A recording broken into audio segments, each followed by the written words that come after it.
E aí, gente, Hackerman aqui. A gente vai continuar falando sobre inteligência artificial nos games, né?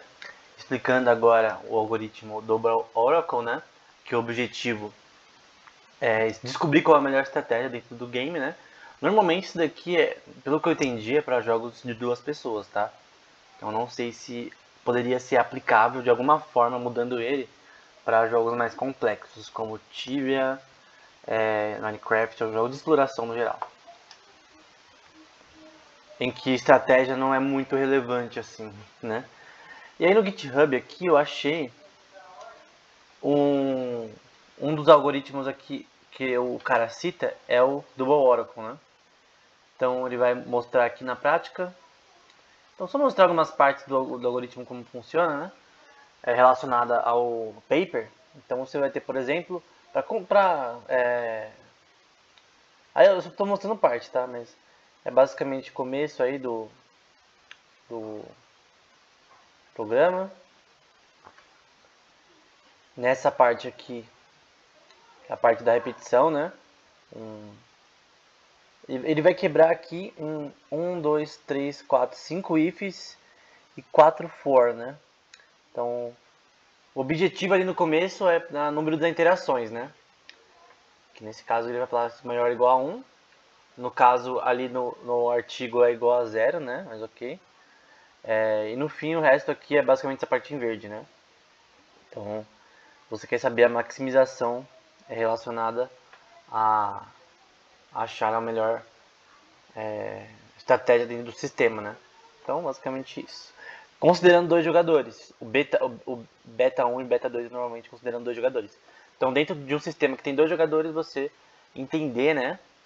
Imagina uma matriz que você quer entender dentro dessa matriz, no xadrez, por exemplo, dos quadradinhos, qual seria a melhor jogada. Então, é basicamente isso. Você meio que calcular qual seria a melhor estratégia com o seu oponente. E no fim, o retorno. Eu expliquei esse código assim, bem a grosso modo, né? Só pra falar, mostrar na prática. Eu também pulei algumas partes, mas enfim, no final retornar o valor que é o grid equilibrium, né? É o que significa isso daí. Mas no fim é o que você quer saber qual é a melhor jogada, né? Então voltando para esse gráfico aqui que é melhor do vídeo do Mano, do Mauro Valatti, é basicamente você achar a melhor estratégia dentro do game. É isso. Esse é o objetivo. É isso que faz. O que importa é que você sabe o que o negócio faz. E aí o tom aí, o tom tá meio que não sabendo o que tá acontecendo. Mas esse algoritmo só serve para jogos entre dois jogadores. Então como que eu poderia aplicar, por exemplo, em Tibia, Minecraft, jogos de exploração como World of Warcraft, um algoritmo dessa forma? Que o objetivo do algoritmo, que a gente vê aqui, ó, voltando de novo, é dentro de um jogo finito resolver a estratégia, né? Calcular as estratégias dentro do jogo. Um jogo finito. Aí pode falar, nossa, mas o xadrez é quase infinito o número de possibilidades. Gol também. Mas é finita as possibilidades. Dentro das jogadas que você pode fazer com o seu oponente atualmente no seu game, né? No decorrer do game, vai cada vez mais afunilando o número de jogadas. Porque o número é grande quando o jogo começa, mas quando o jogo vai se desenvolvendo, as estratégias que você pode fazer para ganhar o game, elas vão diminuindo, obviamente. Por exemplo, se tiver duas peças no jogo do xadrez, um rei e uma rainha. Bom, três, vai. Cada um tem três. Tem um peão, um rei e uma rainha. Então, obviamente, o número de jogadas que você pode fazer é muito grande, né? Mas é meio restrito. Você só tem peças com algumas limitações. Embora a rainha tenha muita movimentação, né? Então, essa finiteza talvez não seja tanto assim. Enfim, isso foi só uma ilustração. Mas esse algoritmo é para jogos de dois jogadores, né? Aí eu, meio na bad, né? Eu querendo achar algo para o Tibia, né?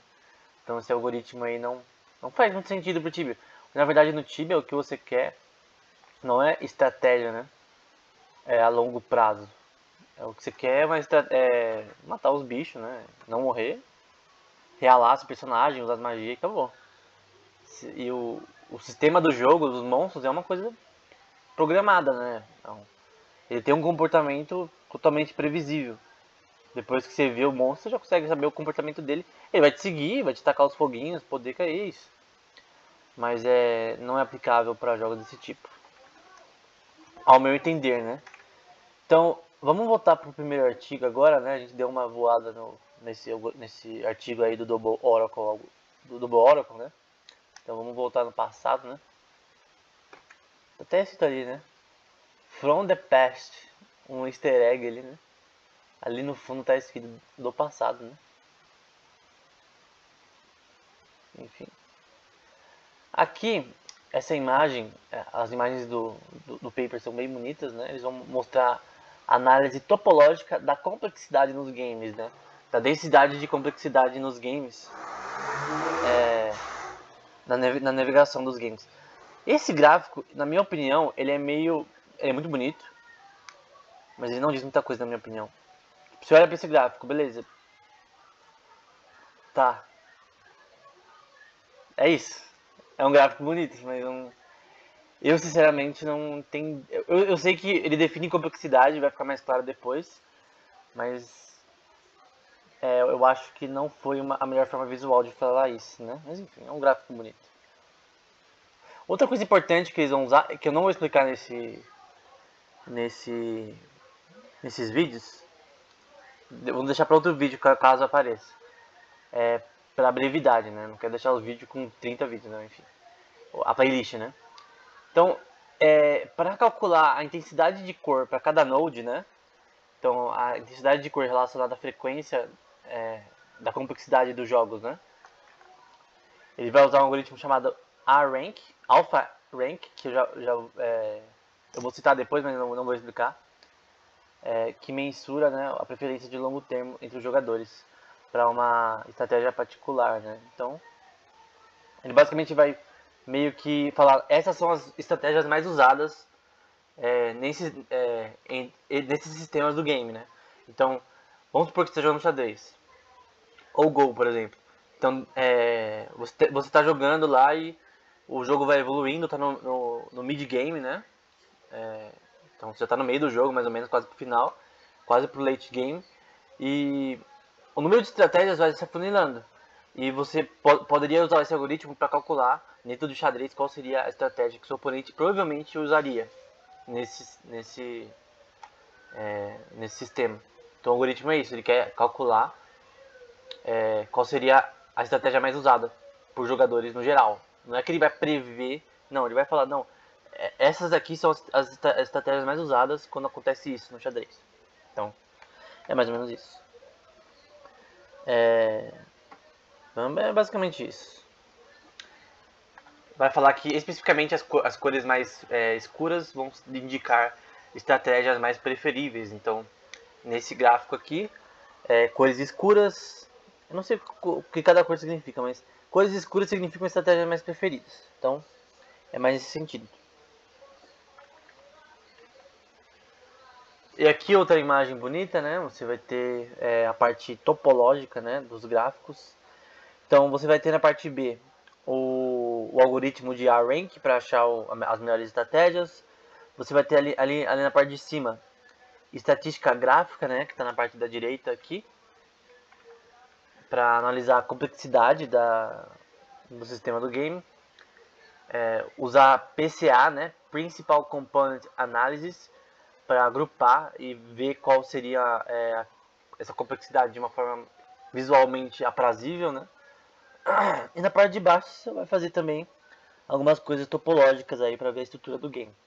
No fim, o que você quer saber é como a complexidade dos jogos, da navegação dos jogos como xadrez, como Go ou entre outros, StarCraft, sei lá. E fazer o que eles vão falar de parametrização, né, da estrutura do game, né? E conseguir gerar essa parametrização do game. Então, eles vão falar até de conseguir gerar, pelo que eu entendi, cenários através disso, né? Você copia a estrutura de games, a complexidade de games e replica elas, né? Enfim. É praticamente o que você está falando, né? Geração paramétrica de estrutura de jogos. E no AlphaGo, essa imagem identifica isso, né? Você vai ter lá ali a parte visual, o gráfico de resposta, usando a rank, enfim. E ali a parte topológica aí, relacionada à complexidade do jogo.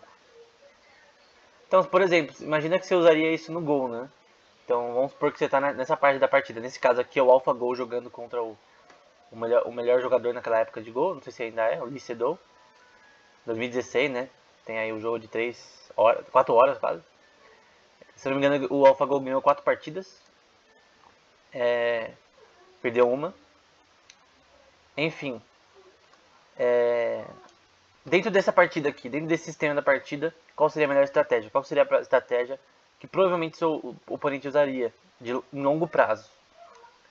Então, você poderia usar aqui, por exemplo, o algoritmo ARank, está escrito aí na parte em verde, e na parte em B aí, para tentar achar qual seria a melhor estratégia. Pode até ver nessa parte B, que dentro desse gráfico aqui da parte B, dessa bolinha, vai ter uma bolinha azul, que seria provavelmente a estratégia mais assim, relevante. Então, dentro desse sistema aqui do jogo, saber qual que seria a jogada mais provável. Então, mostrando de novo a análise topológica, seja lá o que essa imagem quer dizer. Porque, assim, esses gráficos, eles são bonitos, mas eles não dão muita informação, né? Eu não consigo processar isso visualmente. Eu não consigo. Enfim. Essa aqui é um pouquinho melhor, né? Você tem num jogo chamado Bloto, né? Uma parte topológica mais interessante de se ver, né? Dá pra ver clusters aí, né? No meio. E pontos centralizados de fora, né? Enfim. É mais bonito de se ver. Enfim. No próximo vídeo eu vou explicar esse jogo Bloto. Porque esse gráfico aqui é relacionado a esse jogo. Então, até o próximo vídeo.